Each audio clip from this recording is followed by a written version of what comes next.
ওখান থেকে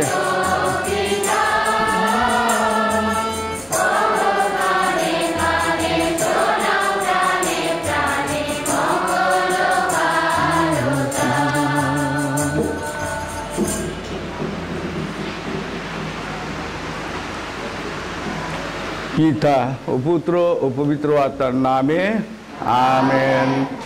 তোমাদের শান্তি হোক। খ্রিস্টে প্রিয়জনেরা, আজকে প্রভুর দিন। প্রথমত আমরা ঈশ্বরের কাছে আমাদের অন্তরের ধন্যবাদ ও কৃতজ্ঞতা নিবেদন করি তার অনেক আশীর্বাদ, অনুগ্রহ, কৃপার জন্যে। আর দ্বিতীয়ত আমরা জানি আমাদের এই ধর্মপল্লীর একজন খুব প্রিয়, আমাদের সকলের প্রিয় ফাদার এমিলিও স্পিনাল্লি। তিনি এইখানে অনেক বছর সেবা দিয়েছেন এই চানপুকুর ধর্মপল্লীতে। এখন তিনি স্বর্গে আছেন, তিনি মৃত্যুবরণ করেছেন। আর যদিও আগামীকাল তার মৃত্যুবার্ষিকী হবে, আমরা আজকে রবিবার দিন সকলে তার কথা স্মরণ করি এবং তার আত্মার কল্যাণ কামনা করে প্রার্থনা করি। তিনি ঈশ্বরের ভালোবাসা মানুষের কাছে দেখিয়েছেন। তিনি ঈশ্বরের ভালোবাসা আমাদের সবার কাছে তুলে ধরেছেন তার কাজের মধ্য দিয়ে, কথার মধ্য দিয়ে, চিন্তার মধ্য দিয়ে। আমরা এই খ্রিস্ট জাগে তাকে স্মরণ করার পাশাপাশি আমরাও যেন সেই ঈশ্বরের ভালোবাসা উপলব্ধি করতে পারি আর আমাদের ভাই বোনদের কাছে, আমাদের আশেপাশে যারা রয়েছে তাদের কাছে আমরা যেন সেই ভালোবাসা তুলে ধরতে পারি। এখন এই পবিত্র খ্রিস্ট জাগে আমরা যোগ্যভাবে অংশগ্রহণ করতে চাই, কিন্তু আমরা জানি আমরা দুর্বল এবং পাপী। আমাদের সমস্ত দুর্বলতা ও পাপের জন্যে ঈশ্বরের কাছে এবং পরস্পরের কাছে ক্ষমা চাই, যেন যোগ্যভাবে ঈশ্বরের কাছে আমাদের এই যজ্ঞ নিবেদন করতে পারি। সর্বশক্তিমান ঈশ্বরের কাছে এবং ভাই বোনেরা, তোমাদের কাছে আমি স্বীকার করি যে আমার চিন্তায়, কথায়, কাজে ও বহমলায় ঘাত করেছি। আমার অপরাধে, আমার গুরুতর অপরাধে। অতএব নিত্যকুমারীর ব্রহ্মারিয়া, সকল স্বর্গদূত ও সাধু সাধীগণ এবং ভাই বোনেরা, প্রভু পরমেশ্বরের কাছে আমার জন্য প্রার্থনা করো। সর্বশক্তিমান ঈশ্বর আমাদের প্রতি সদয় হন, আমাদের পাপ ক্ষমা করুন এবং শাশ্বত জীবনে আমাদের আনয়ন করুন।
আমরা এখন আনন্দের সঙ্গে জয় পরমেশ্বর গান করি।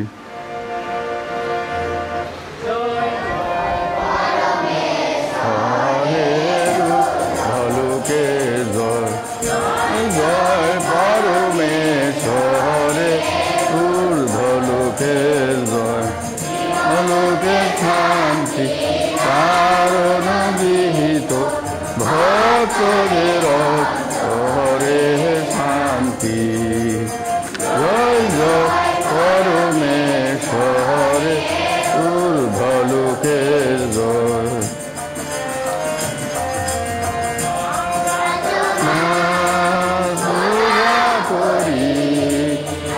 আমরা তোমার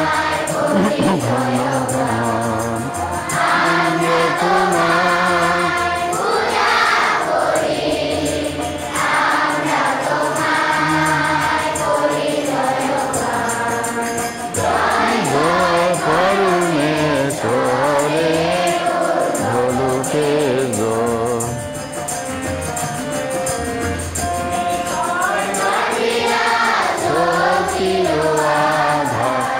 তোমায় করি নমস্কার, তুমি স্বর্গাধীন শক্তির আধার, তোমায় করি নমস্কার। জয় জয় পরমেশ্বরে ঊর্ধ্বলোকের জয়।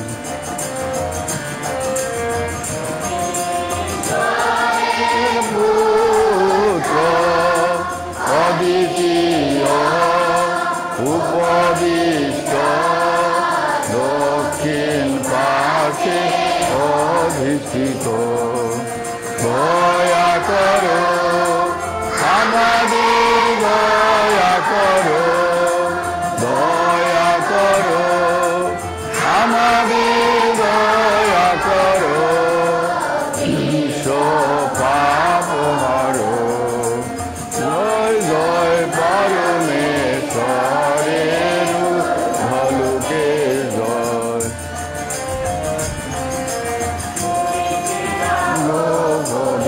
পবিত্রতারে করতে বিরাজমান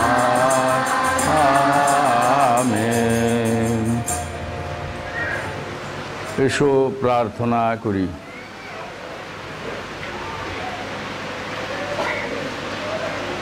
হে পরম পিতা, হে পরম অন্নদাতা, তোমার মঙ্গল বিধানে তোমার পুত্র যিশু এই জগতে এসে নিজের দেহ পরম খাদ্যরূপে আমাদের দান করেছেন, যাতে জগতের মানুষ জীবন পেতে পারে। কৃতজ্ঞ চিত্তে আমরা তোমাকে অনুনয় করি। তোমার ভক্তমণ্ডলী তোমার স্বর্গধামের অভিমুখে এই যে তীর্থযাত্রায় চলেছে, সেই দুর্গম পথে তুমি আমাদের নিত্য সঙ্গী হয়ে থেকো। তোমার জীবন বাণীতে ও তোমার অমৃতান্নে আমাদের বলিয়ান করে তোলো। খ্রিস্টের সঙ্গে আমাদের একাত্ম করে রাখো।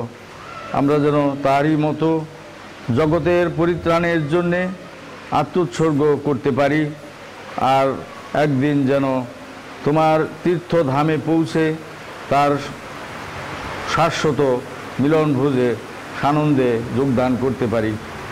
তারই নামে আমরা এই প্রার্থনা করি, পবিত্র আত্মার সংযোগে তোমার সঙ্গে হে পিতা, তিনি জীবনময় ও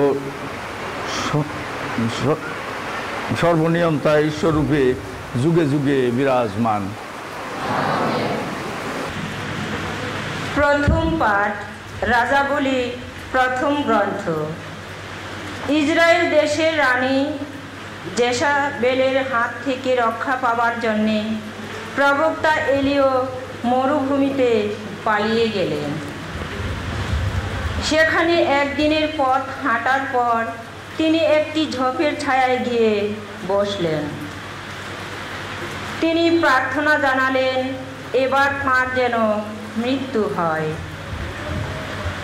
তিনি বলে উঠলেন, হে ভগবান, যথেষ্ট হয়েছে, এবার তুমি আমার প্রাণটা ফিরিয়ে নাও। আমি তো আমার পিতৃপুরুষদের চেয়ে ভালো লোক নয়। এ কথা বলে তিনি সেই ঝোপের আড়ালে শুয়ে ঘুমিয়ে পড়লেন। কিন্তু হঠাৎ এক স্বর্গদূত তাকে স্পর্শ করে বললেন, উঠো, খেয়ে নাও। এলিও একবার তাকিয়ে দেখলেন, ওখানে তার মাথার কাছে রয়েছে গরম পাথরে শেখা একখানি রুটি আর এক পুঞ্জ জল। তিনি খানিকটা রুটি আর জল সেখানে খেলেন, তারপর আবার শুয়ে পড়লেন। কিন্তু ভগবানের দূত দ্বিতীয়বার এসে তাকে আবার স্পর্শ করলেন আর বললেন, কই, উঠো, খেয়ে নাও, নইলে এতটা পথ যাওয়া তোমার পক্ষে তো সম্ভব হবে না। তাই এলিও উঠে বাকি রুটি আর জল খেয়ে নিলেন, আর এই খাবার খেয়ে নতুন শক্তি পেলেন তিনি। 40 দিন 40 রাত হেঁটে চললেন ঈশ্বরের সেই পর্বত হরে পর্যন্ত। এ হলো প্রভুর বাণী।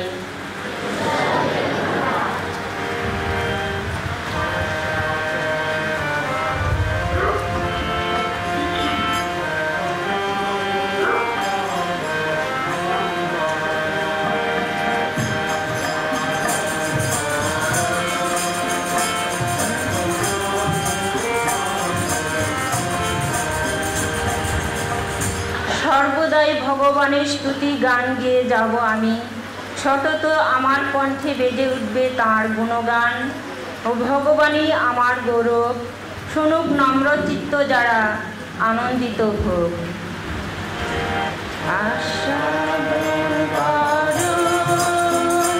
দেখো ভগবান কত মঙ্গলময়, আস্বাদন করো। দেখো ভগবান কত মঙ্গলময়। তোমরা আমার সঙ্গে ভগবানের গাও জয়গান, তার নামের গৌরব এসো গাই সমস্বরে।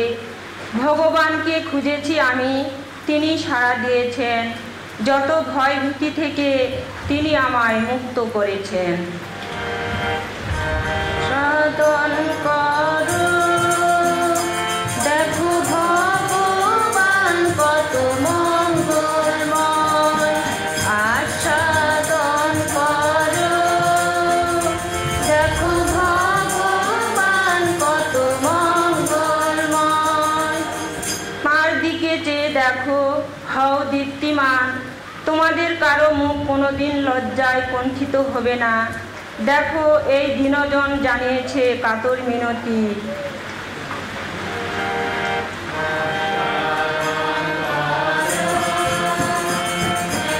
ভগবান কত মঙ্গলময়, আস্বাদন করো। দেখো ভগবান কত মঙ্গলময়। ভগবানকে সম্ভ্রম করে যারা, তাদের সবার চারপাশে ভগবানের দূত নিজে শিবির বসানো, সকলেই রক্ষা করবেন। আস্বাদন করো, দেখো দেখো ভগবানের কি মঙ্গলময়, যারা তার শরণাগত, ধন্য ধন্য তারা। আস্বাদন করো, দেখো ভগবান কত মঙ্গলময়।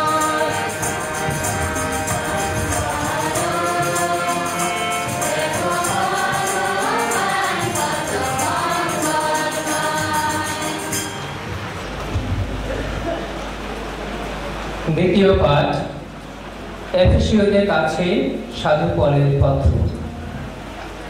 প্রিয়জনেরা, ঈশ্বরের সেই পবিত্র আত্মা যিনি, তাকে তোমরা কখনো দুঃখ দিও না।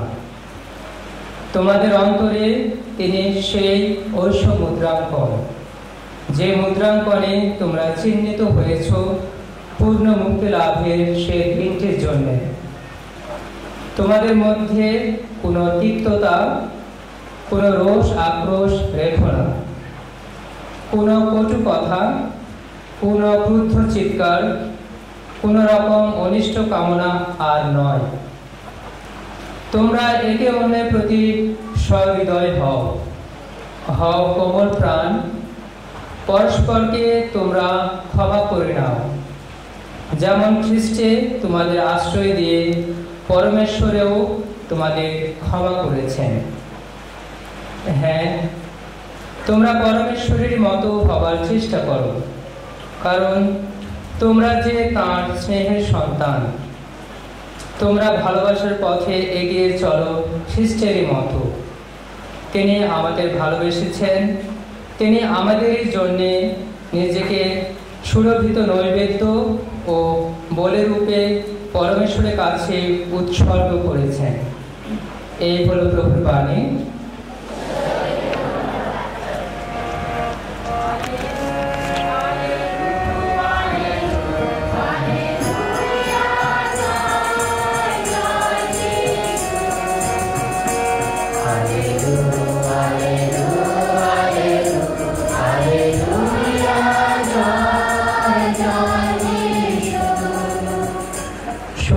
প্রভু বলছেন, আমি পরম অন্ন, স্বর্গ থেকে নেমে আসা জীবনময় অন্ন। এই অন্ন গ্রহণ করে যারা অনন্তকাল বেঁচেই থাকে তারা।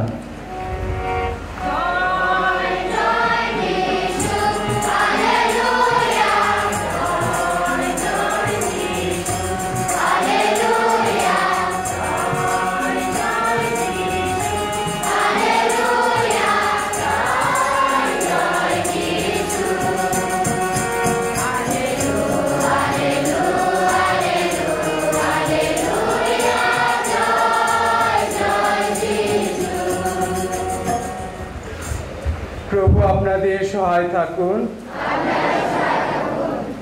সাধু জন অনুসারে পবিত্র মঙ্গল সমাচার থেকে পাঠ।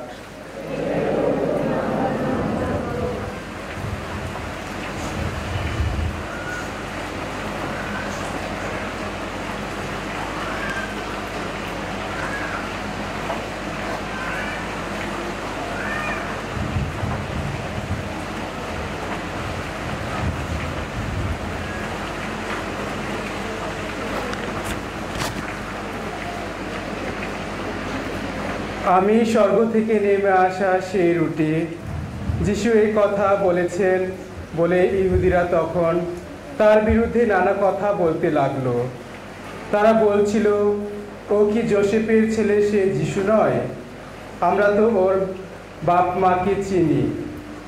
তাহলে ও এখন কি করে বলে আমি স্বর্গ থেকে নেমে এসেছি? এর উত্তরে যিশু বললেন, তোমরা নিজেদের মধ্যে ওইসব বলাবলি থামাও। কেউ আমার কাছে আসতে পারে না যদি না পরম পিতা, যিনি আমাকে পাঠিয়েছেন, তিনি তাকে আমার দিকে টেনে আনেন। আমি শেষ দিনে তাকে পুনরুত্থিত করবই। প্রবক্তাদের বাণী গ্রন্থে এই কথা লেখাই আছে যে তারা সকলে পরমেশ্বরের কাছে দীক্ষা পাবে।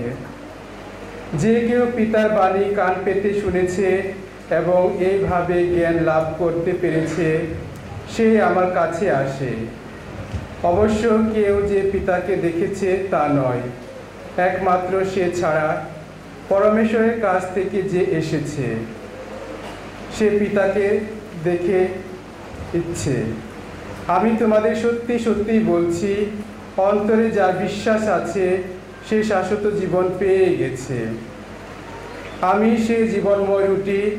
আমাদের পিতৃপুরুষেরা মরুভূমিতে মান্না খেয়েছিল বটে, তবুও তারা তো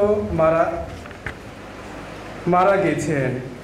কিন্তু যে রুটি স্বর্গ থেকে নেমে আসে, সে রুটি এমনই যে তা খেলে মানুষের মৃত্যু কখনোই হবার নয়। আমি সে জীবনময় রুটি যা স্বর্গ থেকে নেমে এসেছে। কেউ যদি এই রুটি খায় তাহলে সে অনন্তকাল বেঁচেই থাকবে। আর এই যে রুটি আমি দান করব তা আমার নিজেরই মাংস। তা আমি দান করব যাতে জগতের মানুষ জীবন পেতেই পারে। প্রভুর মঙ্গল সমাচার।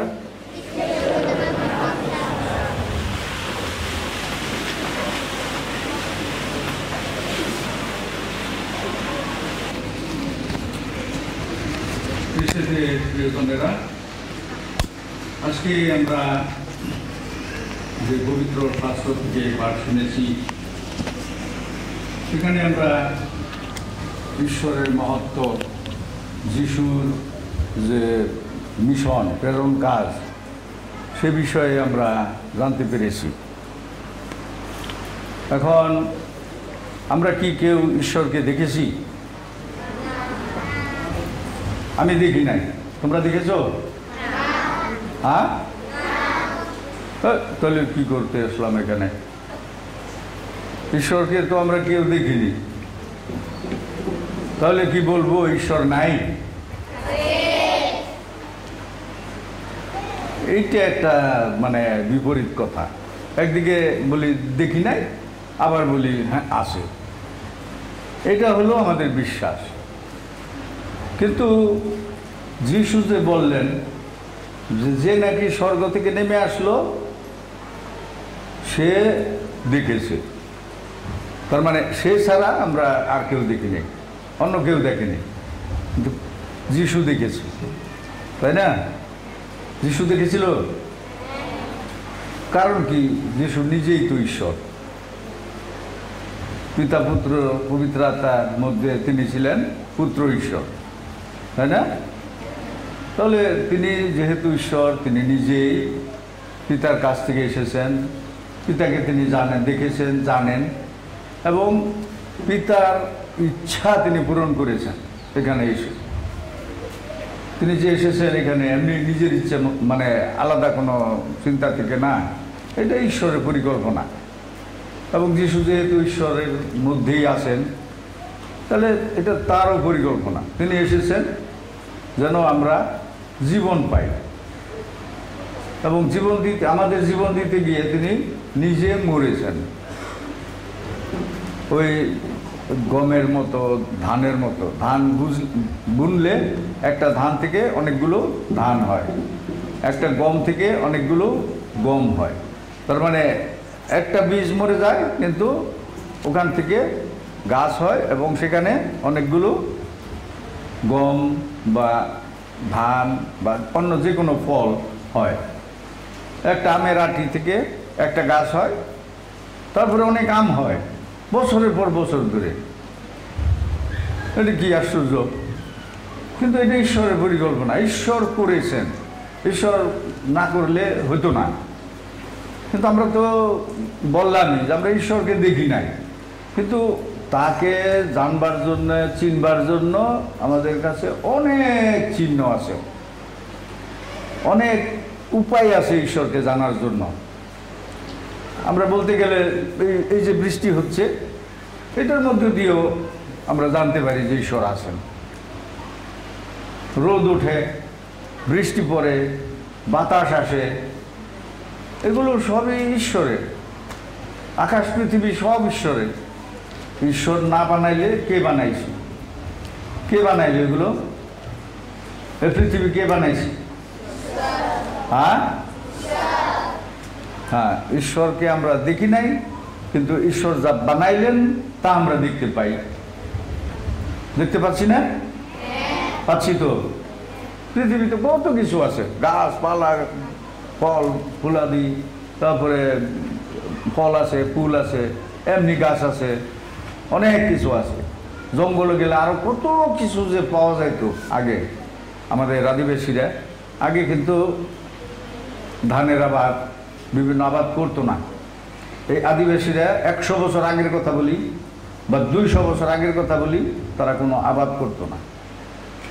কি খাইতো জানো? কি খাইতো? জঙ্গলের মধ্যে প্রচুর খাবার ছিল, প্রচুর খাবার ছিল। ওই যে মানে বিভিন্ন রকমের আলু, তারপরে বিভিন্ন ফল, বিভিন্ন সবজি, যেগুলো তারা খেতে পেত, এগুলো ছিল। তার মধ্যে আরো ভালো পুষ্টিকর খাবার ছিল কি? শিকার। তীর ধনুক ছিল না? এটার প্রধান কাজ কি ছিল? মানুষ মারার জন্য তো না, দু একবার মানুষকেও মেরেছে, কিন্তু এটার আসল কাজ ছিল শিকার করা। দেখো, মানে কোনো আবাদ করতো না, কিছু করতো না। এরকম এখনো অনেক জাতি আছে, অনেক পৃথিবীর কোনো কোনো জায়গায়, যারা কোনো কিছু করে না, এগুলো আবাদ করে না, কিছু করে না, কিন্তু তারা তো মরে না, তাদের স্বাস্থ্য আরো ভালো। তারা শিকার করে, তারা বনের থেকে বিভিন্ন কিছু পায়। যে সমস্ত ফল আমরা খাই, এগুলো কিন্তু প্রথম উৎপত্তি ওই জঙ্গলেই, বনের মধ্যেই এগুলো ছিল। এগুলো পরে নিয়ে এসে মানুষেরা কি করলো, ও এটা ভালো ফল, এটা আম, এটা কাঁঠাল, এটা মানে জাম, যেগুলো বেশি ভালো ফল, ওগুলো লিচু, এগুলো আমরা আলাদা করে যত্ন করে লাগাইলাম। আর অন্য গাছগুলো, যেটা আম গাছও, আগে আমাদের দেশে অনেক টক আম পাওয়া যেত, অনেক টক আম, এত টক, খাইলে দাঁত একটা খাইলে আর কিছু খাওয়া যেত না, ভাতও চাবানো যেত না, ভাতও চিবানো যেত না, এত টক হইতো দাঁত। এখন টক আম কোথায়? মানুষ দেখে এটা টক আম, কেটে ফেলে খড়ি বানাই দেয়। আর মিষ্টি আম ওইটা আরো বেশি লাগায়, কারণ এটা খাইতে মজা লাগে। কিন্তু টক আমেরও কাজ আছে, টক আমও স্বাস্থ্যের জন্য ভালো। আর বিশেষভাবে যারা আচার বানায়, কি মজা, মেয়েরা বেশি আচার খায় না, মানে আচার টক, কিন্তু এটার মধ্যে লবণ দিলে, ঝাল দিলে, আবার ভর্তাও, কি মুশকিল, কত মজা। তার মানে ঈশ্বর যা বানিয়েছেন সবই কিন্তু ভালো, ভালো না? ঈশ্বর দেখলেন সব ভালো, কোনো কিছু খারাপ না। আর এই প্রকৃতি পরিবেশের জন্য যা কিছু আছে সব কিছুই ভালো। তাহলে ঈশ্বর তো আমাদের ভালোবাসেন, আমরা ঈশ্বরকে দেখি নাই, কিন্তু ঈশ্বর যে আমাদের জন্য কত ভালোবাসা দিলেন, এটা তো আমরা ভুলতে পারবো না, অস্বীকারও করতে পারবো না। নাকি অস্বীকার করব যে না, আমরা ঈশ্বরকে মানি না? মানে আমরা এরকম কেউ কেউ আছে, অনেকেই আছে পৃথিবীতে যারা ঈশ্বরকে বিশ্বাস করে না। অনেক মানুষ আছে ঈশ্বরকে বিশ্বাস করে না, ঈশ্বরকে ভয়ও করে না। কিন্তু মানে তাই বলে ঈশ্বর নাই সেটা আমরা বলি না। ঈশ্বরকে আমরা দেখিনি, কিন্তু ঈশ্বর আছেন। যিশু নিজে ঈশ্বর, তিনি এসেছেন। আর সবচেয়ে বড় কথা হলো যে ঈশ্বর যে আছেন, ঈশ্বর হলো আমাদের কাছে একটা ভালোবাসার নাম। ঈশ্বর নিজে ভালোবাসা, আর আমাদের সৃষ্টি করেছেন ভালোবাসা দিয়ে। এই সব কিছু, বিশ্ব ব্রহ্মাণ্ড, পৃথিবীর সব কিছু, এই বিশ্বের সব কিছু মানুষের জন্য। মানুষ সৃষ্টি করে সব কিছু ঈশ্বর দিয়েছে, এগুলো তোমাদের জন্য, সব কিছু তোমাদের। আর মানুষ এখন পৃথিবীতে আছে, কিন্তু পৃথিবীর মতো আরো লক্ষ লক্ষ কোটি কোটি এরকম গ্রহ নক্ষত্র আছে, যেগুলো আমরা আকাশে দেখতে পাই, কিন্তু এখন ছোট মনে হয়, অনেক ছোট, চোখেও দেখা যায় না। কিন্তু এগুলো পৃথিবীর চাইতেও বড় বড় দু একটা গ্রহ আছে।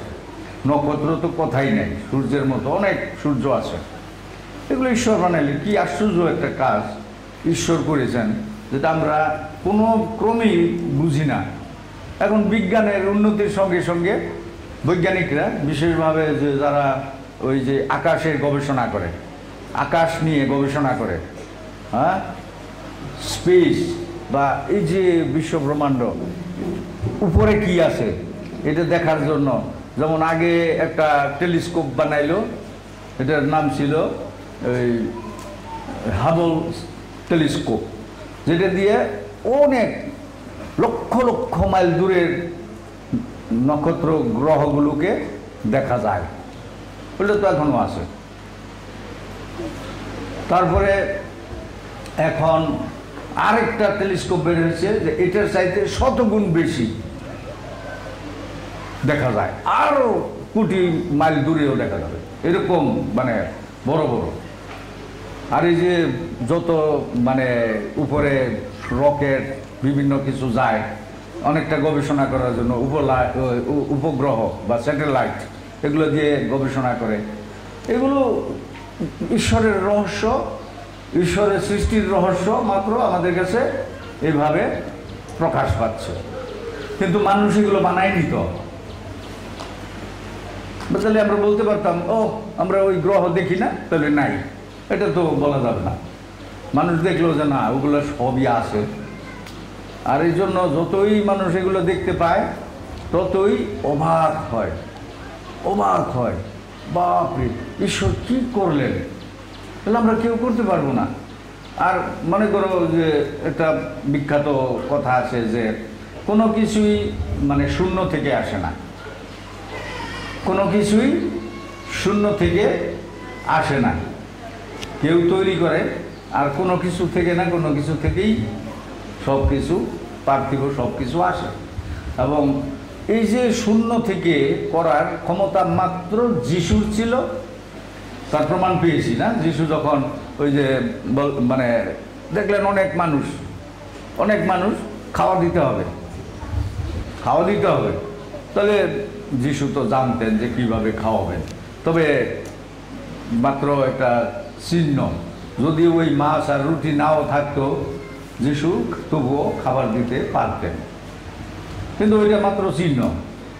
যিশু প্রার্থনা করলেন আর বললেন খাবার দিয়ে দাও, আর 5,000-এর বেশি পুরুষ মানুষ, ওখানে মহিলাও ছিল, ছেলেমেয়েরা ছিল, সবাই খাইলো, কিন্তু খাবার শেষ হয়নি।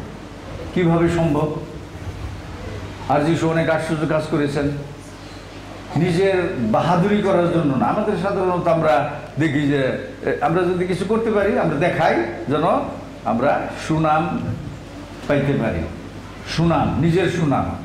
কিন্তু যিশু করেছেন মানুষকে ভালোবাসা দিবার জন্য, ঈশ্বরের ভালোবাসা মানুষ যেন পায় এইটা দেখাবার জন্য। তাহলে যিশু হয়েছেন ঈশ্বরের ভালোবাসার প্রকাশ, ঈশ্বরের ভালোবাসার প্রকাশ, মানে যিশু হইল ঈশ্বরের ভালোবাসা আমাদের কাছে আসলেন, ঈশ্বর আমাদের দিয়েছেন যিশুকে, যিশুর ভালোবাসার মধ্য দিয়ে ঈশ্বরের নিজের ভালোবাসা দিলেন।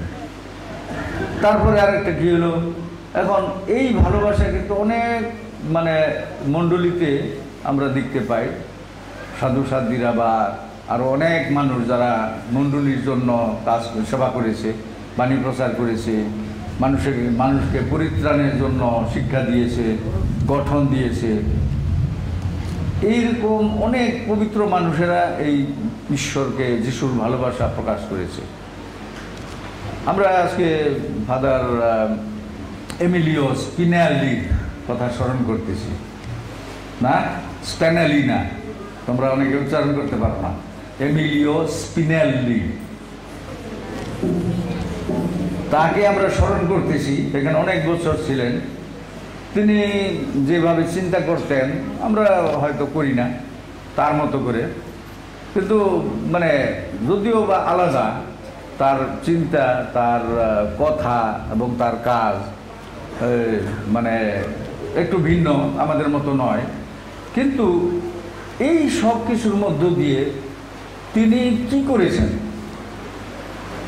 মানুষকে ভালোবেসেছেন, নিজেকে না। নিজেকে ভালোবাসলে উনি এখানে সুন্দর একটা দালান বানাতে পারতেন, তার নিজের জন্য অনেক সুন্দর বাড়ি করতে পারতেন, সেখানে মানে কি এসি মানে তাপ নিয়ন্ত্রণ, কি এসি কি বলে, তাপানুকূল মানে গৃহ এসি করতে পারতেন। তারপরে ওখানে সুন্দর কার্পেট, মোটা সোফা সেট, সুন্দর টেলিভিশন, ভালো ভালো খাওয়া, ঢাকা থেকে বাবুর্চি নিয়ে আসতেন, সুন্দর খাইতেন, আরাম করে দিন কাটাতে পারতেন না? পারতেন কিনা? কিন্তু ওখানে ওই যে একটা মাটির ঘর আছে, এখনো মনে হয় আছে কিনা জানি না, ওই ঘরের মধ্যে থাকতেন, মাটির ঘর। ছেলে মেয়েদের জন্য দালান করে দিলেন, কিন্তু নিজে মাটির ঘরে ছিলেন। এটার মানে কি? এটার মানে কি? মানে যে তিনি নিজেকে ভালোবাসার চাইতে অন্যকে ভালোবেসেছেন, অনেক মানুষকে তিনি উপকার করেছেন, শিক্ষা দীক্ষা দিয়েছেন, অনেক মানুষকে সুস্থ হওয়ার জন্য অনেক মানে টাকা খরচ করেছেন। এখন আমাদের মধ্যে কি রিয়াকশন হলো, আমাদের মধ্যে তোমাদের মধ্যে কি প্রতিক্রিয়া হলো? আমরা কি করতাম, ফাদারকে আরেকটু কিছু তার কাছে কিভাবে আদায় করা যায়, আমরা প্রত্যেকে সবাই আমরা এটা করেছি। আরেকটু কিভাবে তার কাছে খসানো যায়, তার কাছ থেকে আদায় করা যায়, ঠকাইয়া প্রতারণা করে অথবা তাকে ব্ল্যাকমেল, মানে বিভিন্নভাবে আমরা এটা করেছি। এটা আমরা অস্বীকার করতে পারবো না, আমরা এটা করেছি, আমরাই করেছি। এবং আমরা সেই জন্য এই যে তার দয়ার কাজ, এটাকে আমরা বুঝতে পারি নাই, আমরা বুঝি নাই কেন তিনি দয়ার কাজ করেছেন, কেন তিনি ভালোবাসা দিয়েছেন। তার একটা উদ্দেশ্য ছিল যে আমি যেমন ভালোবাসি, যিশু যেমন বলেছেন আমি যেমন তোমাদের ভালোবেসেছি তোমরাও পরস্পরকে কি করো, আমি তোমাদের ভালোবাসি আর তোমরা পরস্পরকে ঘৃণা করবে, মারামারি করবে না। যিশু বলেছেন আমি যেমন তোমাদের ভালোবেসেছি তোমরাও তেমনি পরস্পরকে ভালোবাসো। যিশুর কথা এমিলিও স্পিনেলিও মনে মনে সবসময় বলতেন আমি যেমন তোমাদের ভালোবাসি, আমি যেমন তোমাদের প্রতি দয়া করি তোমরাও পরস্পরের প্রতি দয়া করো। এটা করেছি আমরা, করেছি না করি? আমরা বুকে হাত দিয়ে বলতে পারবো না। আমরা শুধু চিন্তা করেছি হায় রে ওই একটু বেশি পাইলো, আমি পাইলাম না কেন। তারপরে আবার এসে কেউ কেউ প্রতিবাদও করেছি, ফাদার অমুক পাইলো আমি পাইলাম না কেন। এটা শুধু ফাদারে মিলিও না, আমাদের ফাদারগণ সব জায়গায় এই কাজ করে। মুক্তিযুদ্ধের পরে আমাদের সব মিশন ছিল রিলিফের সেন্টার, রিলিফের কেন্দ্র। অনেক জায়গায় এই রিলিফ করে ফাদাররা মার খাইছে, জানো? ফাদাররা মানুষকে মেরেছে কেন? কারণ একদিকে দিয়েছে আরেকদিকে কেন আমাদের দিল না। এই যে কোভিড করোনা ভাইরাস শুনেছ? করোনা ভাইরাসের সময় কি হয়েছে, কত কষ্ট মানুষের, ঘরে থেকে বাইরে নিতে পারে না। যাদের ঘরে খাবার আছে তারা তো খাইছে আরামসে, কিন্তু যাদের ঘরে খাবার ছিল না তাদের জন্য কিন্তু আমরা মণ্ডলীতে অনেক চিন্তা করেছি। আমি মণ্ডলীর পক্ষ থেকে, ডায়াসিসের পক্ষ থেকে এবং কারিতাসের মধ্য দিয়ে প্রায় 50 লক্ষ টাকার উপরে, আমরা বেশি টাকা আমাদের নাই কিন্তু 50 লক্ষ টাকার উপরে আমরা রিলিফ হিসাবে দিয়েছি বিভিন্ন মিশনের মাধ্যমে, ফাদারদের মাধ্যমে, সিস্টারদের মাধ্যমে, যেন গরিব মানুষেরা সাহায্য পায়। কিন্তু একটা মিশনের কথা বলি, একটা মিশনে যেমন প্রথম বলা হয়েছে যে লিস্ট করো গরিব মানুষের জন্য, ফাদারদের বলা হয়েছে তোমরা গরিব মানুষের লিস্ট করো, কাউকে কিছু বলা দরকার নাই, তোমরা তো জানো কে গরিব, কার অবস্থা ভালো। তাহলে ফাদার প্যারিশ কাউন্সিলের সভাপতি এবং সেক্রেটারিকে নিয়ে তারা 3 জনে একটা লিস্ট বানাইল, যেগুলো প্রকৃত গরিব আর অন্যরা মোটামুটি চলতে পারে, তাদের ঘরে খাবার আছে ফাদার জানে, এবং প্যারিশ কাউন্সিলের সদস্য মানে সভাপতি, সহসভাপতি, সেক্রেটারি সেও জানে। তাহলে তারা লিস্ট বানাইলো এবং সেই অনুসারে একদিন তাদেরকে খবর দিল আর তাদেরকে টাকা, কিছু চাউল আর অন্য কিছু তাদের দিয়ে দিল। এইটা খবর হইল, অন্যরা যারা পাইল না তাদের অবস্থা ভালো, কিন্তু তাদের অবস্থা ভালো, তাদের ঘরে খাবার আছে, তাদের অভাব নাই, কিন্তু তারা দল বেঁধে আসলো আর ফাদারকে অনেক অপমান করলো, মারলো, আর ওই ফাদারকে মিশনে আর থাকতেই দিল না। এই আমার ধর্মপ্রদেশে হয়েছে। তোমরাও কি সেরকম? হ্যাঁ, ফাদারে মিলিয়ে সময় হয় নাই, কিন্তু এখন তোমরা এখন ফাদারগণ আছে তো এগুলোকে পিটানো যাবে। এগুলো কেন দিচ্ছে না? এমিলিয়ার মতো টাকা দিচ্ছে না কেন? আমাদেরকে কেন চিকিৎসার টাকা দিচ্ছে না? আমাদেরকে কেন আরও মানে ফাদার এমিলিও কত কিছু করেছে, এগুলো করে না কেন? তোমাদের মধ্যে কেউ কেউ আমাকে বলেছে যে ফাদাররা টাকা মেরে খায়, আমাদের টাকাগুলো মেরে মেরে খাচ্ছে। না না, ফাদাররা কত কষ্ট করে, ফাদারগণ, সব ফাদারগণ অনেক কষ্ট করে, তারা আমি আগে যেমন বলেছি, তারা ইচ্ছা করলে অনেক আরামে থাকতে পারত। এক একজন ফাদার অনেক উচ্চ শিক্ষিত, তারা যদি চাকরি করত তাহলে এখন হতে পারে যে 50-60 হাজার টাকা মিনিমাম। আমি কাজ চাকরি করলে তো অন্তত 5 লক্ষ টাকা বেতন পেতাম এখন এই বর্তমানে। কিন্তু আমাদের ফাদাররা করেনি। কেন করেনি? মানুষকে ভালোবাসে, মণ্ডলীকে ভালোবাসে, ঈশ্বরের ভালোবাসা মানুষের কাছে পৌঁছাতে চায়। ফাদার এমিলিও এইটা করেছে। তিনি হয়েছেন ঈশ্বরের একটা ভালোবাসা, একটাই স্বপ্ন, একটাই ইচ্ছা, আমি যাদেরকে ভালোবাসতেছি তারা পরস্পরকে ভালোবাসবে, পরস্পরকে সাহায্য করবে, এইভাবে তারা একটা মিলন সমাজ গড়ে তুলবে, একটা সুন্দর খ্রিস্টমণ্ডলী হবে। এই খ্রিস্টমণ্ডলী সত্যি ঈশ্বরের মণ্ডলী হয়ে উঠবে, পবিত্র মণ্ডলী, ঈশ্বরের মণ্ডলী হয়ে উঠবে। এইটা ছিল তার স্বপ্ন। তিনি এখানে আমাদের মধ্যে নাই, তিনি দেশে গিয়েছেন চিকিৎসার জন্য। আর দুর্ভাগ্য যে তিনিও করোনা পেয়েছিলেন, আবার তিনিও মানে বিভিন্ন রোগে শোকে ভুগেছেন। কত মানুষ, হাজার হাজার মানুষকে তিনি চিকিৎসার জন্য সাহায্য করেছেন যেন তারা সুস্থ হয়, আর নিজে অসুস্থ হয়ে মারা গিয়েছেন। এরকম অনেক সাধুরা আছে যারা ওই রুগীদের সেবা করতে করতে সেই রোগে আক্রান্ত হয়ে তারা মারা গেছে। এরকম অনেক সাধু আছে।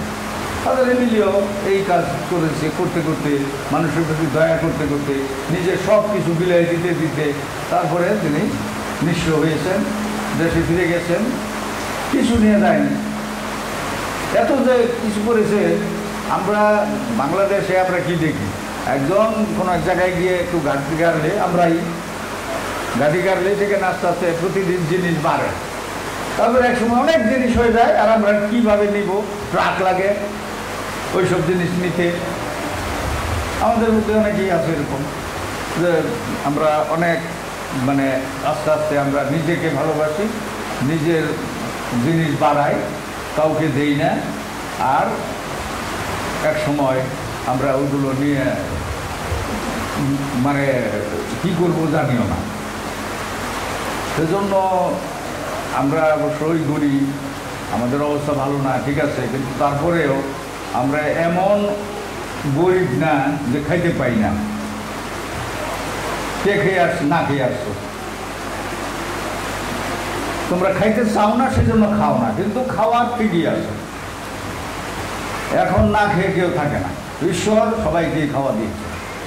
কিন্তু আমাদের মনোভাব এখনো ওই 71 সালে আমাদের লোকদের যেরকম দেখেছিলাম, হাহাকার, খাওয়া নাই, তাহলে পাইবার আকাঙ্ক্ষা খুব, রিলিফ আসলে কোনো জায়গায় কে ভুলতে একেবারে ঝাঁপাইয়া করে, মানে আমি তো দেখেছি যে ওই যে খিচুড়ি বিতরণ হয়েছে রিলিফের সময়, মানে খিচুড়ি দেওয়া হচ্ছে, আর কেউ বেশি খাওয়ার জন্য ধুল করে খিচুড়ি মুচুড়ি সব ফালাই দিয়ে শেষ, মানে বেশি লোক। আমি এরকম দেখেছি ওই যে ঢাকায় যে কাঙ্গালি ভোজ, হয়তো কাঙ্গালি ভোজ, মানে সবাইকে খাওয়া দেওয়া হবে, তোমরা ধীরে ধীরে লাইন করো, লাইন তো করবেই না, সমানে চারিদিকে ঢুল ঠেলতে ঠেলতে হাড়ি পাতিল সব উঠাই ফেলে দিছে, পরে আর খাওয়া কেউই পারল না। আমাদের আশা এইটা, আমরা সবাই এরকম, মানে কার আগে কে নিব, লুট করব। এবারে যে কিছুদিন আগে দেখেছো 5-6 তারিখ, 7 তারিখ, 8 তারিখ, এখনও দু এক জায়গায় হচ্ছে লুটপাট। আমি ঢাকায় ছিলাম, যেখানে শেখ হাসিনা থাকতো গণভবন, ওখানেও গিয়েছি, মানে মনে হয় তার 3-4 ঘন্টা পরে লুট লুট লুট, মানুষের লোভ লোভ লোভ, অসভ্য বর্বর এক জাতি আমাদের, আমি দেখলাম নিজের চোখে। আমরাও সেরকম, আমরা হয়তো আফসোস করেছি ওখানে টেলিভিশনের দিকে, হায় আমি থাকলেও আমিও যাইতাম, একটা আমার বাড়িতে খাট নাই, আমি একটা খাট নিয়ে আসতাম, এত গরম লাগে একটা এসি নিয়ে আসতাম, ফ্যান নিয়ে আসতাম, মানে হায় হায় আমরা কেন যে ওখানে ছিলাম না। আমরাও আফসোস করেছি ওই টেলিভিশনে দেখে দেখে। করেছো আফসোস করেছো? হ্যাঁ, এখন তো বলবেই বিশপের কাছে তো ভালো হইতে হবে, সেই জন্য না আমরা করতামই না, কিন্তু তোমরাও ছেড়ে দিতা না। এটা হলো আমাদের এই দেশের মানুষের স্বভাব। আমরা ওই যে ফাদার এমিলিও স্পিনেল্লি বা আমাদের ফাদারগঞ্জে সব কষ্ট করে ছেড়ে দেয়, ফাদার বেলিসারিও আছে, তো এখানে আসছে যেভাবে আবার এইভাবেই চলে যাবে, কিন্তু অনেকগুলো কাজ মাঝখানে করছে, সেবা কাজ করছে, ত্যাগ স্বীকার করছে আমাদের সবার জন্য। তাহলে এই যে আমাদের ফাদার মাইকেল এখানে আছে, সে তো মানে নিশ্চয়ই আমাদের বাংলাদেশি মানুষ, সেজন্য তার অনেক টাকা নাই, কারণ তোমরা দেও না। ফাদার এমিলিওকে তার লোকেরা টাকা দিত, সে খরচ করত। এখন আমাদের দেশের মানুষ যখন ফাদার হয়, না দিয়ে উল্টা খালি তার কাছে চায়, তার গ্রামের লোকেরাও চায়, ফাদার মাইকেলের গ্রামের লোকেরাও যে আমাদের দাও, উল্টা স্বভাব। আমরা না খেয়ে কেউ থাকি না, আমাদের প্রত্যেকেরই উপায় আছে। যেমন গির্জায় আসলে আমরা সপ্তাহে 100 টাকা দেওয়া কোনো বিষয় না, আমি বলি কোনো বিষয় না, কিন্তু দিবে সাইরা না আর আটা না, যেগুলো চলে না, এগুলো মানে আমরা 71 সালে যেরকম অভাবের মনোভাব ছিল, কাঙ্গালের মনোভাব ছিল, আমাদের পকেটে টাকা আসছে, আমাদের খাওয়া আসছে, আমাদের বাড়িঘরের উন্নতি হয়েছে, কিন্তু আমাদের মন এখনো ওই 71 সালেই পড়ে ঘুরপাক খাচ্ছে, এখনো ওখানেই পড়ে আছি, আমরা আগাই নাই। সেজন্য আমাদের মনের উন্নয়নটা হলো আসল উন্নয়ন। আমি যেটা দেখি যে মানুষের উন্নতিটা মানুষের মনে, মানুষের অন্তরে। এই উন্নতি যদি না হয়, তোমরা কোনো কিছুতেই উন্নতি রক্ষা করতে পারবে না।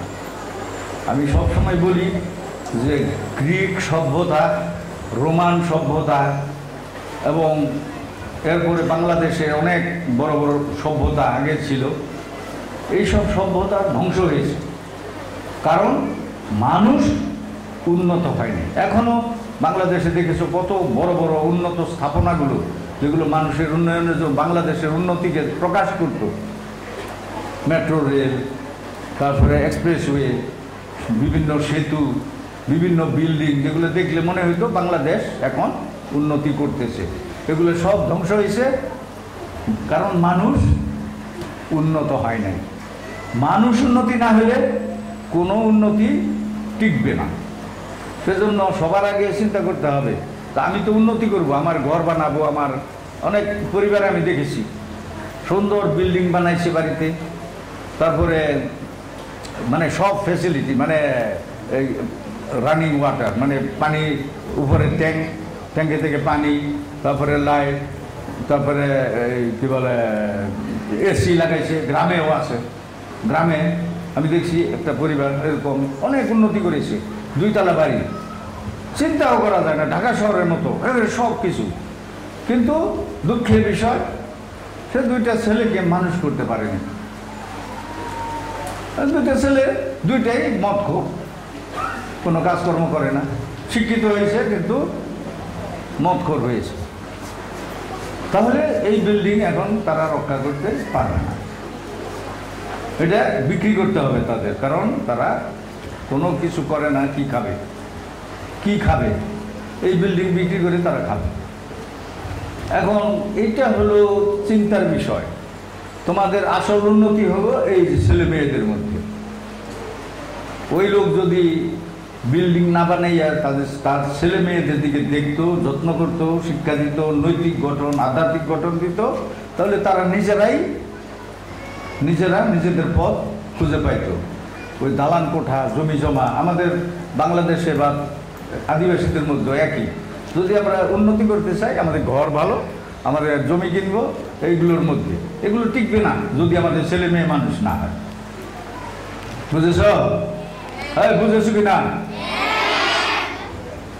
আমাদের ছেলে মেয়েদের মানুষের মতো মানুষ বানাইতো। এইটা হলো ফাদার এমিলিও অনেক ছেলে মেয়েকে এখানে বোর্ডিংয়ে রেখেছেন, তারপরে বাইরে বোর্ডিংয়ে পাঠিয়েছেন, যেন তারা মানুষের মতো মানুষ হয়। কয়জন মানুষ হয়েছে জানি না, অনেকেই মানে পড়াশোনা করেছে, বিদ্যা অর্জন করেছে, কিন্তু শিক্ষিত কয়জন হয়েছে আমি জানি না। বিদ্যা অনেকেই অর্জন করেছে, কিন্তু কতজন শিক্ষিত হয়েছে আমি জানি না, কারণ তার চিহ্ন এখন পর্যন্ত আমি কিন্তু এই মিশনে দেখি না। চিহ্নটা এখনো দেখা যাচ্ছে না, শিক্ষিত হয় না। বিদ্যা অর্জন করেছে, ডিগ্রি পাইছে। আমরা কিন্তু ওই উন্নতিটা ওই শিক্ষার মধ্যে দেখতে চাই, গঠনের মধ্যে, নৈতিক গঠন, আত্মার গঠন, এইটার মধ্যে দেখতে চাই। ফাদার এমিলিও এইটা করতে চেষ্টা করেছেন, আমরা যেন এগুলো বুঝি এবং আমরা যেন তার তার আদর্শ অনুসরণ করে, দয়া ভালোবাসা এগুলোর আদর্শ অনুসরণ করে ঈশ্বরের, ফাদার এমিলিওর মনের মতো না, কার মনের মতো হব আমরা? কার মনের মতো মানুষ হব? ঈশ্বরের মনের মতো, যিশুর মনের মতো। কারণ ফাদার এমিলিও যিশুর মনের মতো ছিলেন, আমরা তার মতো হব নাকি? তোমরা অবশ্য অনেকে দেখো নাই ফাদার এমিলিওকে, কিন্তু যারা বড় তারা দেখেছে, এবং আমি বিশ্বাস করি যে তোমরা তাদের মধ্য দিয়ে তোমরা সেই শিক্ষার আদর্শ লাভ করতে পারবে। আমরা আজকে ফাদার এমিলিওকে স্মরণ করি, তার জন্য প্রার্থনা করি, তার আত্মা যেন চিরশান্তিতে থাকে, এবং তিনি যেন আমাদের জন্য স্বর্গ থেকে আমাদের জন্য যেন কী করেন? প্রার্থনা করেন। কী করবেন? প্রার্থনা। তার কাছে আমরা প্রার্থনা করব যেন আমাদেরকে তিনি দেখেন, আমাদের যা প্রয়োজন বা আমাদের যে শিক্ষা দরকার, গঠন দরকার, এই বিষয়ে যেন তিনি আমাদের ঈশ্বরের কাছে প্রার্থনা করে আমাদের কাছে সেই বড় আশীর্বাদ নিয়ে দেন। ঈশ্বর আমাদের সবাইকে সেই আশীর্বাদ দান করুন। পিতা, পুত্র, পবিত্র আত্মার নামে আমেন। আমরা এখন সকালে দাঁড়াবো, দাঁড়িয়ে আমাদের বিশ্বাস ঘোষণা করব। এক পরমেশ্বর, সর্বশক্তিমান পিতা, স্বর্গ, মর্ত এবং দৃশ্য ও অদৃশ্যের সমস্তের সৃষ্টিকর্তায় আমি বিশ্বাস করি। আমি বিশ্বাস করি এক প্রভু যীশু খ্রিস্টে, যিনি পরমেশ্বরের একমাত্র জাত,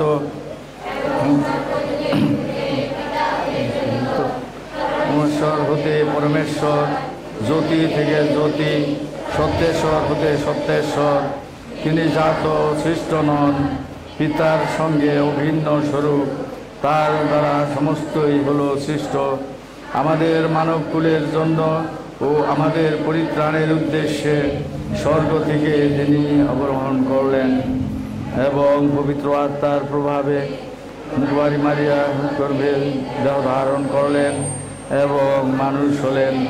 পন্তীয় পিলাতের শাসনকালে আমাদের জন্য তিনি ক্রুশবিদ্ধ হলেন, মৃত্যু যাতনা ভোগ করলেন ও সমাধিস্থ হলেন এবং শাস্ত্র অনুসারে তৃতীয় দিবসে পুনরুত্থান করলেন ও স্বর্গে আরোহণ করলেন। পিতার দক্ষিণ পার্শ্বে উপবিষ্ট আছেন। তিনি জীবিত ও মৃতদের বিচারার্থে সগৌরবে পুনরাগমন করবেন। তার রাজত্বের শেষ হবে না। আমি বিশ্বাস করি প্রভু ও জীবনদায়ী পবিত্র আত্মায়, যিনি পিতা ও পুত্র হতে সম্ভূত, পিতা ও পুত্রের সাথে সমভাবে আরাধিত ও গৌরবান্বিত। তিনি প্রবক্তাদের মধ্য দিয়ে কথা বলেছেন। এক পবিত্র সর্বজনীন ও প্রণীতিক মণ্ডলীতে আমি বিশ্বাস করি। আমি পাপ মোচনার্থে এক দীক্ষা স্নান স্বীকার করি এবং মৃতদের পুনরুত্থান ও শাশ্বত জীবনের প্রত্যাশা করি। আমেন। এখন আমরা বিভিন্ন উদ্দেশ্যে প্রার্থনা নিবেদন করি। মণ্ডলীর পরিচালকদের জন্য প্রার্থনা করি। পূর্ণপিতা pope, cardinal, bishop, father, brother, sister, catechist এবং সব মিশনারিদের জন্য। ঈশ্বর যেন তাদের সুস্বাস্থ্য ও দীর্ঘায়ু জীবন দান করেন। তারা যেন মণ্ডলীকে বিশ্বাসের পথে পরিচালনা করতে পারেন। আসুন এই কিছু জানিয়ে প্রভুর নিকট প্রার্থনা করি।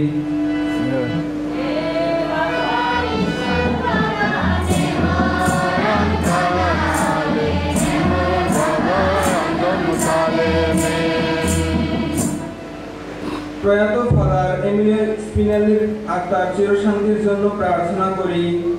পিতা পরমেশ্বর ফাদার এমিলিও স্পিনেলি টিমেকে স্বর্গে চিরশান্তি ও অনন্ত জীবন দান করেন। আসুন এই উদ্দেশ্যে প্রভুর কাছে প্রার্থনা করি।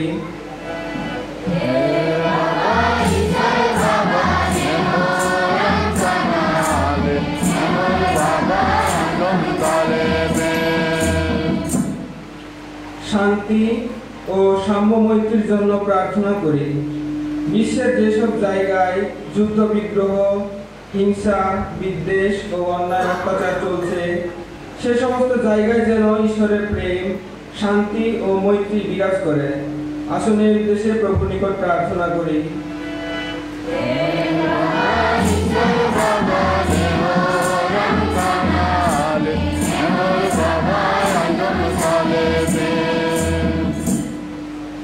উপকারী বন্ধুদের জন্য প্রার্থনা করি, যারা মণ্ডলীর সেবা কাজে প্রার্থনা, অর্থ, পরামর্শ ও পরিশ্রম করে মণ্ডলীর সেবা কাজে বিভিন্নভাবে সাহায্য করে যাচ্ছেন। পিতা পরমেশ্বর যেন তাদেরকে সুস্বাস্থ্য ও দীর্ঘায়ু জীবন দান করে। আসুন এই উদ্দেশ্যে জানিয়ে প্রভুর নিকট প্রার্থনা করি।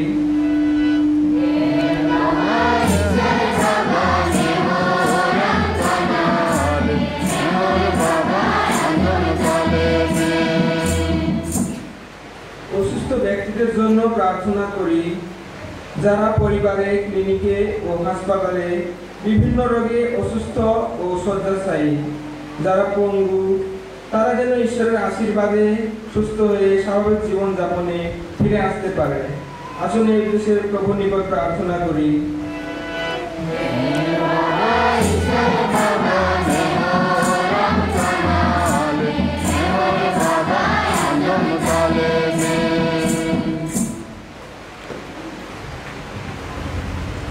পিতা পরমেশ্বর, তোমার কাছে আমরা এই সকল মিনতি নম্রভাবে তুলে ধরেছি। তুমি এই সকল মিনতি প্রার্থনা সদয় গ্রহণ করো ও পূরণ করো। এই প্রার্থনা করি আমাদের প্রভু যীশু খ্রিস্টের নামে।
প্রিয়জনেরা, প্রার্থনা করো যেন আমার ও তোমাদের এই যজ্ঞ সর্বশক্তিমান পিতা পরমেশ্বরের কাছে গ্রহণযোগ্য হয়।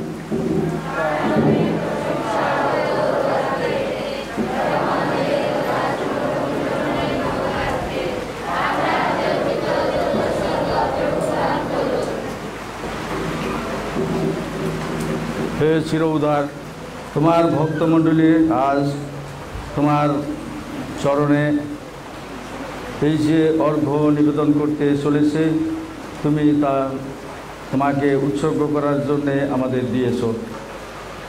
তাই তুমি তা প্রসন্ন হয়ে গ্রহণ করো।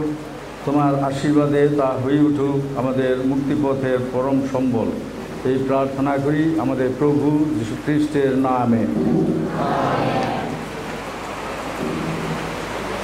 প্রভু তোমাদের সহায় থাকুন, তোমাদের হৃদয় উত্তোলন করো। এসো আমরা ঈশ্বর প্রভুর ধন্যবাদ করি। হে প্রভু, পবিত্রতম পিতা সর্বশক্তিমান সনাতন পরমেশ্বর, সর্বকালে ও সর্বস্থানে তোমার প্রতি ধন্যবাদ নিবেদন করা সত্যই বিহিত, ন্যায্য, সমীচীন ও কল্যাণকর। তুমি জগৎকে দয়া করে এতই ভালোবেসেছো যে আমাদের জন্য পাঠিয়েছ স্বয়ং মুক্তিদাতাকে, যিনি তোমার ইচ্ছায় আমাদের স্বরূপে এলেন, পাপ ব্যতি রেখে যেন পুত্রের মধ্যে যা ভালোবেসেছিলে তা আমাদের মধ্যে ভালোবাসো। কেননা পাপের অবাধ্যতা দ্বারা তোমার যে দান হারিয়েছিলাম, তারই বাধ্যতার গুণে তা লাভের জন্যে হয়েছি সুদিত। অতএব হে প্রভু, সকল স্বর্গদূত ও সাধ্যসাধ্যের সঙ্গে আমরা উল্লসিত মনে ধ্বনিত করি তোমার এই প্রশংসার মহিমা গান।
সত্যই হে প্রভু, তুমি পবিত্র, সমস্ত পবিত্রতার উৎস। পুরনয় করি শিশির বর্ষণের মতো তোমার আত্মার প্রেরণায় উপহার পবিত্র করো, যেন তা আমাদের জন্যে আমাদের প্রভু যীশু খ্রিস্টের দেহ ও রক্তে পরিণত হয়।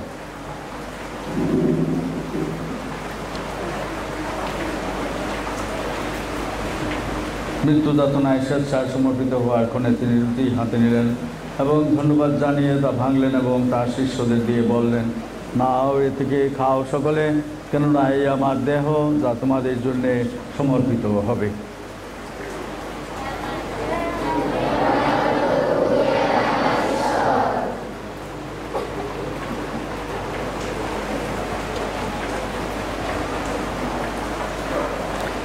তেমনিভাবে সান্ধ্য ভোজের পরে তিনি পানপাত্রটিও নিলেন, পুনরায় তোমাকে ধন্যবাদ জানিয়ে তাঁর শিষ্যদের দিয়ে বললেন, নাও, এর থেকে পান করো সকলে, কেননা এই আমার রক্তের পানপাত্র, নূতন ও শাশ্বত সন্ধির রক্ত, যা তোমাদের ও অনেকের জন্য পাপ মোচনের উদ্দেশ্যে পাঠিত হবে। আমার শরণার্থে তোমরা এই অনুষ্ঠান করো।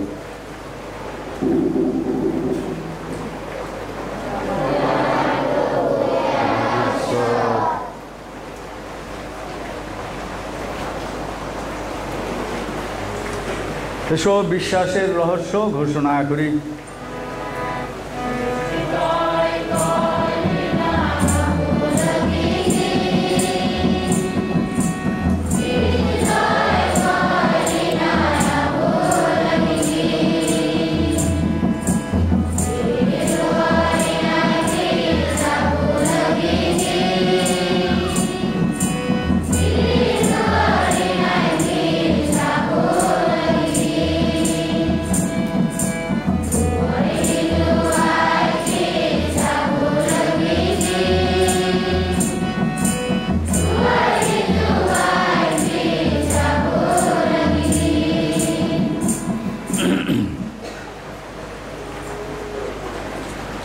অতএব হে প্রভু, তার মৃত্যু ও পুনরুত্থানের স্মরণ উৎসব পালন করে আমরা জীবনদায়ী রুটি ও মুক্তিদায়ী পানপাত্র তোমার কাছে নিবেদন করি।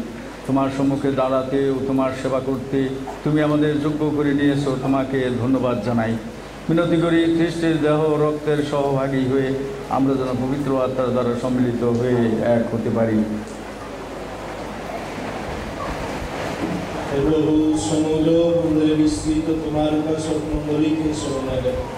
আমাদের পোপ ফ্রান্সিস, আমাদের বিশ্বইচ্ছের বাস এবং যাজক সমাজের সাথে তাকে তোমার প্রেমের পূর্ণতায় মেলে তোমরা। তোমার সেবক এমিলিও স্পিনেলি ফাদারের কথা স্মরণে রেখো।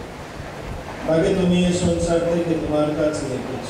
বল প্রদান করো, সেজন্য তোমার পুত্রের মৃত্যুর সদৃশে তার সাথে একাত্ম হয়েছে, তেমনি তার পুনরুত্থানের সদৃশেও তারই সাথে একাত্ম হয়েছে।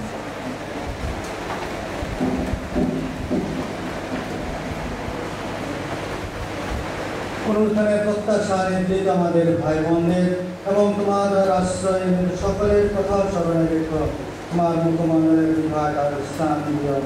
অনুনয় করে আমাদের সকলের প্রতি সদয় হও। তুমি ঈশ্বর জননী ধন্যা কুমারী মারিয়া, তার স্বামী ধন্য যোগসে, ধন্যের শিষ্যগণ এবং যুগে যুগে তোমার প্রতিভাজন সকল সারিসারির সঙ্গে আমরা শাশ্বত জীবনের সৌভাগ্য হওয়ার যোগ্য আছি এবং তোমার প্রশংসা মহিমা কীর্তন করতে পারি তোমার পুত্র যীশু খ্রিস্টের দ্বারা।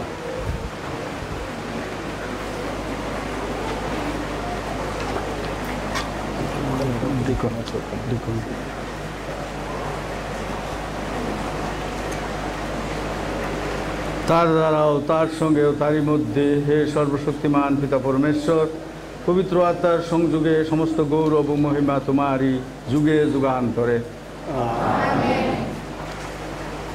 মুক্তিদাতার আদেশে এবং ঐশ্বর শিক্ষায় গঠিত হয়ে আমরা নির্ভয়ে বলি,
হে প্রভু, অনুনয় করি সকল অনর্থ হতে আমাদের রক্ষা করো।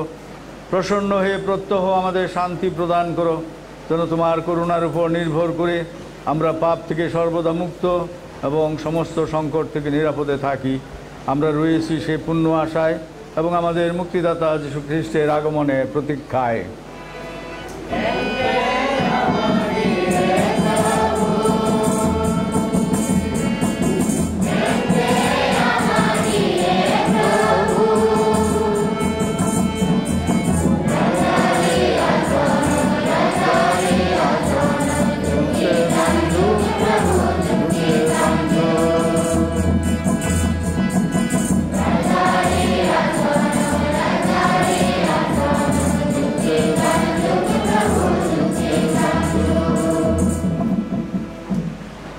হে প্রভু যীশু খ্রিস্ট, তুমি তোমার প্রেরিত শিষ্যদের বলেছ, আমি তোমাদের কাছে শান্তি রেখে যাচ্ছি, আমার এই শান্তি তোমাদের দান করছি।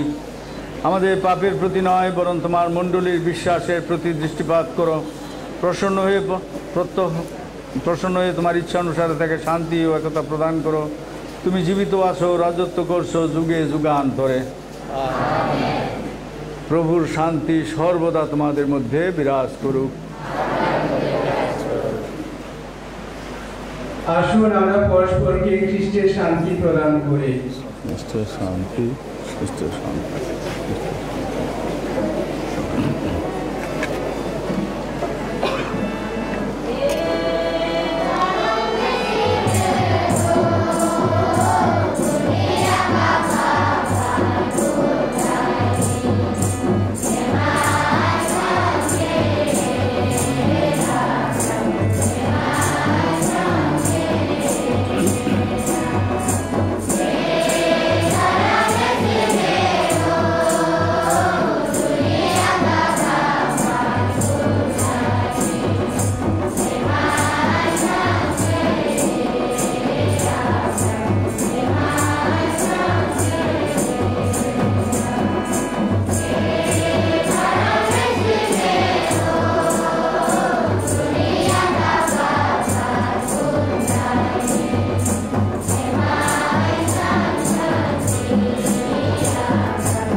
এই দেখো ঈশ্বরের মেষ শাবক, দেখো যিনি বিশ্ব পাপহরক, ধন্য তারা যারা মেষ শাবকের ভোজে নিমন্ত্রিত।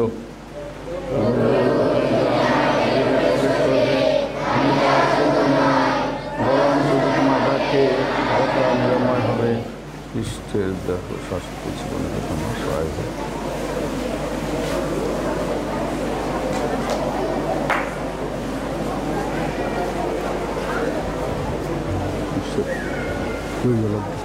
ঈশ্বর দেহ রক্ত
কবরস্থানে যাওয়া তবে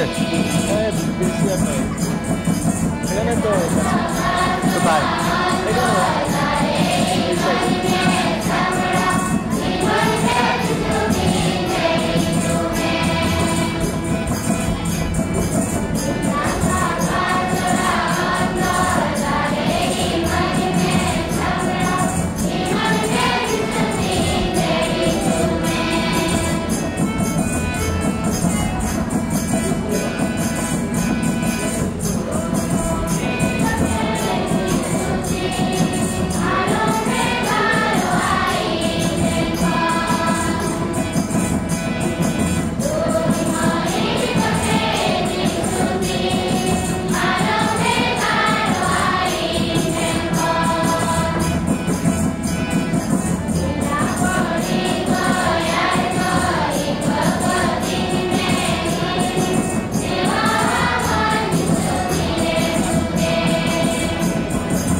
Syukuran.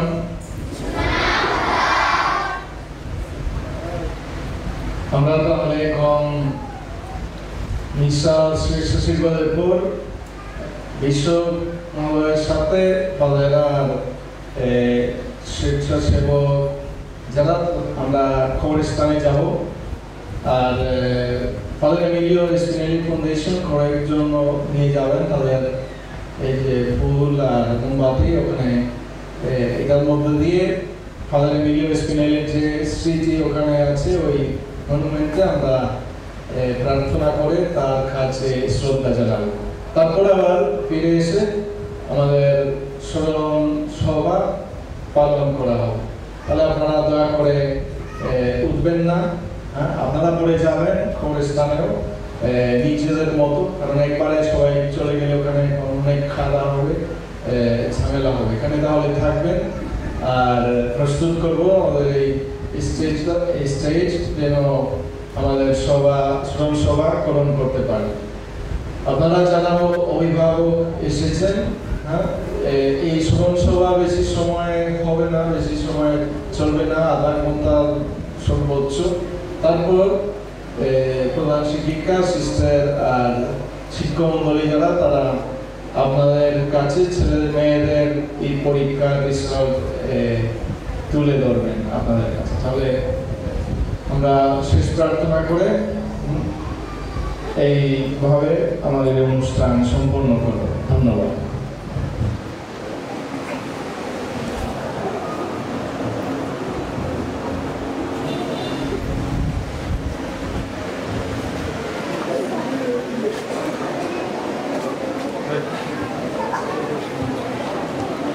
এসো প্রার্থনা করি, আমরা দাঁড়াই।